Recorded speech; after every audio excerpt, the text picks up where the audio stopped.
नमस्कार, स्वागत है आप सभी का मेरे YouTube चैनल पर। आपके साथ मैं अनुष्का सिंह। हरियाणा विधानसभा चुनाव के तहत मतदान की प्रक्रिया पूरी होने के बाद एग्जिट पोल के भी नतीजे आ गए। जैसा कि कांग्रेस अपनी जीत का दावा कर रही थी, कुछ एग्जिट पोल जो है इसी तरह से इशारा करते हुए भी दिखाई दे रहे हैं। अगर 8 अक्टूबर को नतीजे कांग्रेस के पक्ष में आ जाते हैं तो पार्टी के लिए सबसे बड़ा टास्क है सीएम का चेहरा तलाशना, क्योंकि यहाँ दावेदार कई हैं। पूर्व सीएम भूपेंद्र सिंह हुड्डा, कुमारी सैलजा, रणदीप सुरजेवाला और दीपेंद्र सिंह हुड्डा सीएम पद की रेस में दिखाई दे रहे हैं। हालांकि इनमें से 3 ने विधानसभा का चुनाव नहीं लड़ा है। सबसे पहले बात भूपेंद्र सिंह हुड्डा की। राजनीतिक परिवार से ताल्लुक रखने वाले भूपेंद्र सिंह हुड्डा गढ़ी साबला किलोई सीट से चुनाव मैदान में है। यहाँ से वो 5 बार के विधायक रह चुके हैं। उन्होंने साल 2005 से साल 2014 के बीच में हरियाणा के सीएम पद की जिम्मेदारी संभाली थी। वो हरियाणा में कांग्रेस के कद्दावर नेताओं में से एक गिने जाते हैं। सीएम पद की रेस में वो सबसे आगे हैं। वही सीएम बनने की इच्छुक भी हैं। हालांकि उन्होंने ये भी कहा है कि आखिरी निर्णय आला कमान लेगा और जो भी फैसला लिया जाएगा उसे वो मानेंगे। जो दूसरी दावेदार है वो है कुमारी सैलजा। सिरसा से सांसद कुमारी सैलजा कई मौकों पर अपने सीएम बनने की इच्छा जाहिर कर चुकी है। मतदान संपन्न होने के बाद भी उन्होंने एनआई से बातचीत में कहा था कि राज्य की जनता, विशेषकर महिलाएं, चाहती है कि हरियाणा में महिला सीएम बने। वो विधानसभा चुनाव भी लड़ना चाहती थी। टिकट बंटवारे में उनके करीबियों को उतनी तवज्जो न दिए जाने से वो नाराज हो गई थी।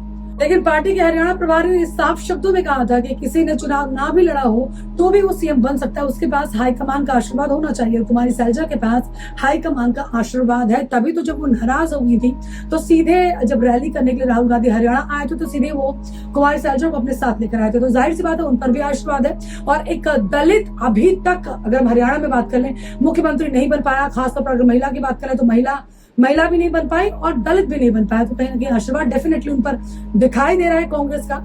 वह जो तीसरा नाम है वो है रणदीप सुरजेवाला का। राज्यसभा सांसद रणदीप सुरजेवाला भी सीएम बनने की महत्वाकांक्षा रखते हैं। त्यादा से ताल्लुक रखने वाले सुरजेवाला के बेटे आदित्य सुरजेवाला विधानसभा चुनाव से अपनी राजनीतिक पारी की जो है शुरुआत कर रहे हैं। उन्होंने ये भी कहा है कि वो चाहते हैं कि उनके पिता हरियाणा का सीएम बने।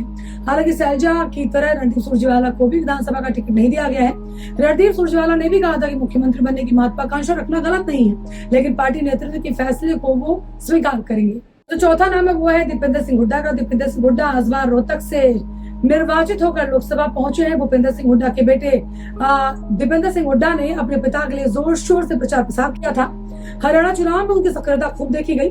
ऐसे में जूनियर हुड्डा भी सीएम पद की रेस में है। हालांकि जब उनके पिता भूपेंद्र सिंह हुड्डा से बेटे के सीएम बनने की संभावना पर सवाल किया गया था तो उन्होंने कहा था कि ना मैं रिटायर्ड हूँ और ना ही मैं टायर्ड हूँ। ऐसे में जाहिर है अगर हुड्डा परिवार में किसी को सीएम बनाया जाएगा तो वो है सीनियर हुड्डा, यानी भूपेंद्र सिंह हुड्डा। इसी तरह आप बात कर लेते हैं, हरियाणा में कोई भी दलित मुख्यमंत्री अब तक नहीं रहा है।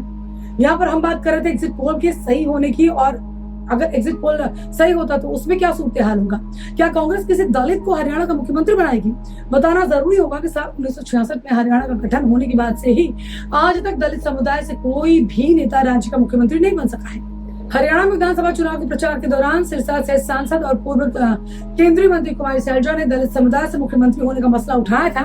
उन्होंने बीते कुछ दिनों में भी स्पष्ट रूप से कहा था कि मुख्यमंत्री के चयन के मामले में पार्टी हाईकमान उन्हें नजरअंदाज नहीं कर सकता है। कुमारी सैलजा हरियाणा का मुख्यमंत्री बनने की अपनी सियासी महत्वाकांक्षा को खुलकर जाहिर कर चुकी है। हरियाणा कांग्रेस में कुमारी सैलजा के अलावा बड़े दलित चेहरों में प्रदेश के कांग्रेस अध्यक्ष चौधरी उदय भान भी शामिल हैं।